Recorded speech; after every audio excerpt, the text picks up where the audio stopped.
The decision by one of the world's best-known scientists to boycott Israel has sparked a firestorm on social media sites. Normally celebrated for his scientific mind, even as his body is trapped by a debilitating disease, Cambridge University physicist Stephen Hawking is being demonized and praised for his politics. Though he has been to Israel and the Palestinian territories several times in years past, he canceled an appearance at a prominent conference in Israel at the behest of some Palestinian academics. We all had the same message. Under conditions of occupation and apartheid, we don't want anyone to come to Israel's conferences, to Israel's festivals. It should be isolated as South Africa was under apartheid. Israel says it is a well-established democracy, not an apartheid state.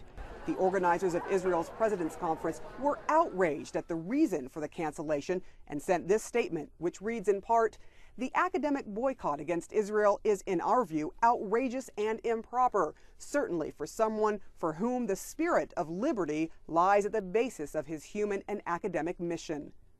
The story took off on social media sites, many of the comments filled with fury and hatred for Hawking, prompting the comments themselves to spark controversy all on their own. One tweet that misspelled his name said, "A conspiracy of sorts. Shame S. Hawkins, bloodthirsty anti-Semite from the onset." A comment in Hebrew on an Israeli news site's Facebook said, "He should die already." And there were many more we can't broadcast due to their explicit content. The comments sparked others to respond with disgust. One tweet saying, "Traumatized by the comments directed at Stephen Hawking, cripple and vegetable are among the mildest." The reporter who broke the story in Britain's Guardian newspaper says he too faced social media's wrath for telling the story, but he understands the emotional response.